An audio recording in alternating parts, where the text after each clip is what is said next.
Fridtjof Schion, l'ésotérisme comme principe et comme voie. Introduction. Il faut s'entendre tout d'abord sur le sens du mot ésotérisme. Tout le monde sait qu'il désigne a priori des doctrines et des méthodes plus ou moins secrètes parce que censées dépasser les capacités limitées du commun des hommes. Or, ce qu'il s'agit d'expliquer, c'est pourquoi cette perspective est possible et même nécessaire, et comment elle s'applique aux divers plans de l'existence humaine. Tout ceci en partant de l'idée qu'il s'agit d'ésotérisme authentique, et non de ces contrefaçons ou déviations qui sont propres à compromettre le mot, sinon la chose, et qui souvent ne font que flatter un penchant pour l'extravagance. Certes, tout ésotérisme apparaît comme teinté d'hérésie au point de vue de l'exotérisme correspondant, ce qui ne saurait évidemment le disqualifier s'il est intrinsèquement orthodoxe, donc conforme à la vérité tout court et au symbolisme traditionnel dont il relève. Il est vrai que l'ésotérisme le plus authentique peut incidemment s'éloigner de ce cadre et se référer à des symbolismes étrangers, mais il ne saurait être syncrétiste en sa substance même. Au demeurant, ce qui nous intéresse ici, ce sont moins les ésotérismes historiques tels que le pythagorisme, le Vedanta shivaïte, le zen, que l'ésotérisme en soi, que nous appellerions volontiers Sophia Perennis, et qui en lui-même est indépendant des formes particulières, puisqu'il en est l'essence. On pourrait nous objecter qu'il est contradictoire de parler en public de choses tellement précaires au point de vue de l'intelligibilité. Nous répondrons une fois de plus, avec les kabbalistes, qu'il vaut mieux que la sagesse soit divulguée que si elle est oubliée, abstraction faite de ce que nous nous adressons qu'à ceux qui veulent nous lire et nous comprendre. Nous vivons à une époque de confusion et de soif, où les avantages de la communicativité priment ceux de la sécrétivité. En outre, seules les thèses ésotériques peuvent satisfaire les impérieux besoins de causalité que suscitent les positions philosophiques et scientifiques du monde moderne. À cela, il faut ajouter que si les doctrines ésotériques ne sont pas acceptées comme elles mériteraient de l'être, ce n'est pas toujours par manque de bonne volonté. Ce manque peut avoir des causes inexcusables ou excusables. Et dans ce dernier cas, qui est souvent affaire d'imagination, il se trouve compensé par une attitude spirituelle sans doute limitée, mais néanmoins positive et efficace. Nous n'entendons point convertir quiconque est en paix avec Dieu, s'il l'est réellement, c'est-à-dire selon la volonté même de Dieu et avec un cœur pur. Et nous tenons à souligner également qu'en ce qui nous concerne, la notion d'ésotérisme évoque beaucoup moins la supériorité intellectuelle que la totalité de la vérité et les droits imprescriptibles de l'intelligence, toujours dans le climat d'un rapport humain, donc vécu, avec le ciel.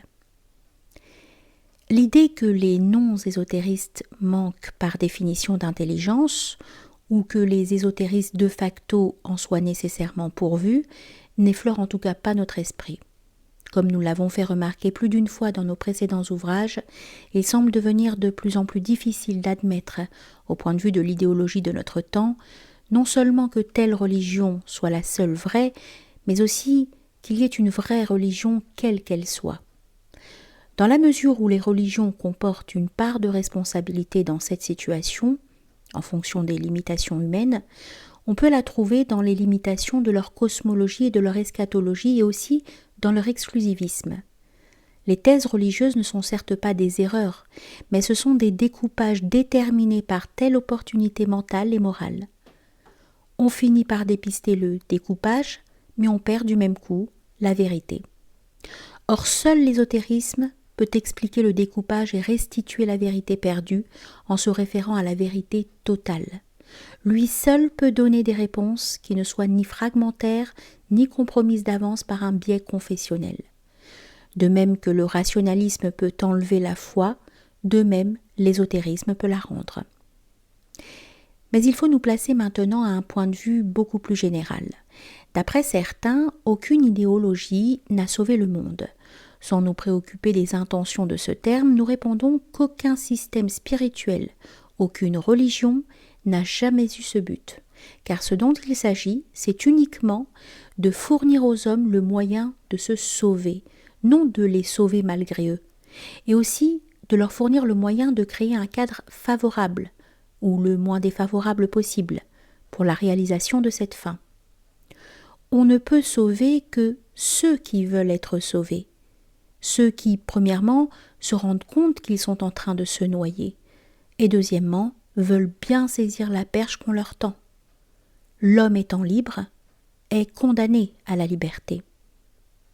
Ce ne sont pas les vérités et méthodes libératrices qui ont fait faillite, ce sont les hommes devenus adultes, soi-disant les circonstances atténuantes, limites des exotérismes, en face de certaines expériences d'une part et découvertes scientifiques d'autre part, en l'absence de la capacité de les interpréter et de les intégrer. Ces circonstances, disons-nous, ne suffisent pas pour disculper les hommes de se rendre insensibles à des évidences innées et toujours palpables, et de se fermer orgueilleusement et puérilement à la miséricorde. Au reste, l'histoire d'une religion est toujours l'histoire d'une lutte entre un don divin et un refus de l'accepter, ce qui explique en partie les exagérations compensatoires des saints. Il y a deux façons de lire un livre, soit que le lecteur commence par le début et poursuive patiemment sa lecture jusqu'à la fin, soit qu'il choisisse librement les chapitres qui suscitent d'emblée son intérêt.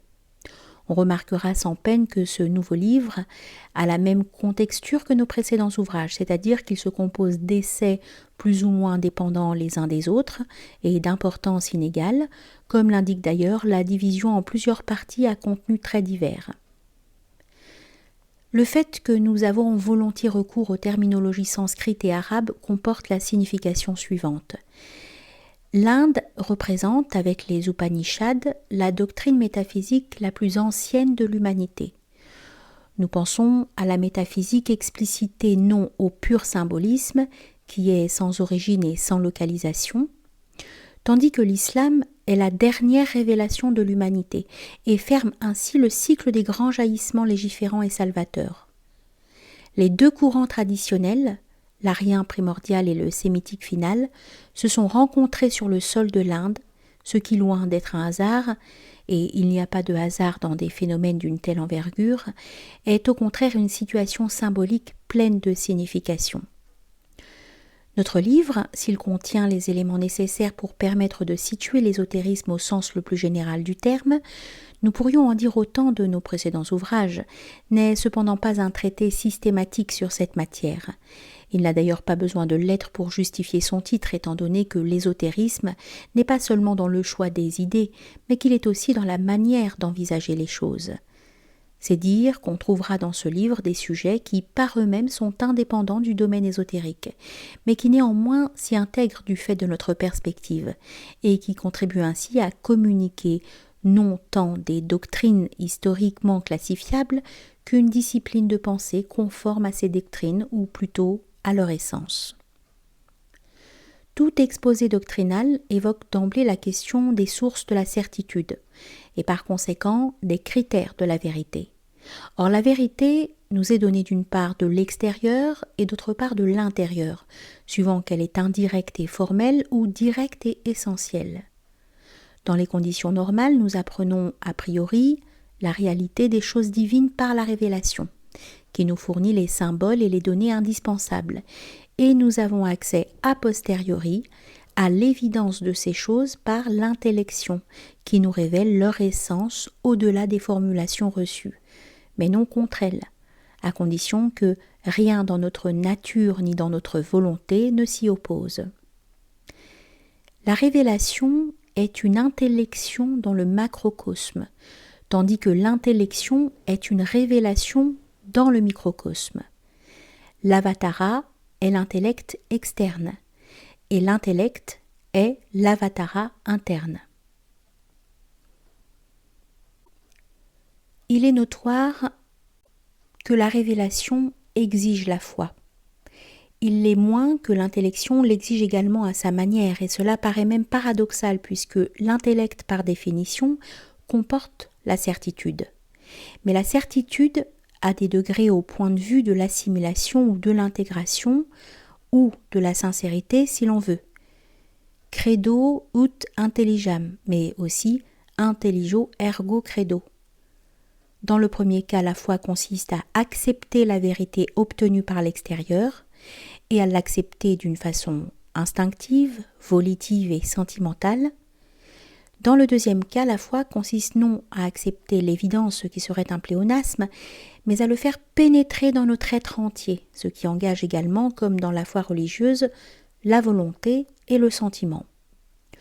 Au sujet de ce dernier, il importe de spécifier que cette faculté n'est blâmable que quand elle usurpe l'intelligence et s'oppose à la vérité, et non quand elle prolonge la première et sert la seconde, ce qui est sa fonction normale. Si le sentiment était illégitime, la beauté le serait aussi. Il n'y aurait pas lieu de poursuivre la beauté et l'amour jusque dans leur source divine. Et rappelons ici cette vérité axiomatique. Que l'intellection se serve du raisonnement, ce qui est humainement inévitable, ne saurait signifier qu'elle s'identifie avec ce dernier. Néanmoins, le raisonnement correct et fondé sur des données suffisantes peut être une cause occasionnelle pour telle intellection particulière, exactement comme peut l'être un symbole quelconque dans la nature ou dans l'art.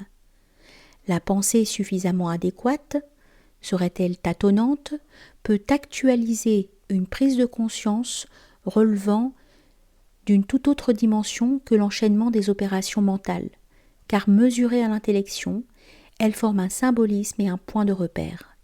Or, la fonction de tout symbole est de briser l'écorce d'oubli qui couvre la science immanente à l'intellect. La dialectique intellectuelle comme le symbole sensible est un voile transparent qui, lors du miracle du ressouvenir, se déchire et découvre une évidence qui, étant universelle, jaillit de notre propre être, lequel ne serait pas s'il n'était ce qui est.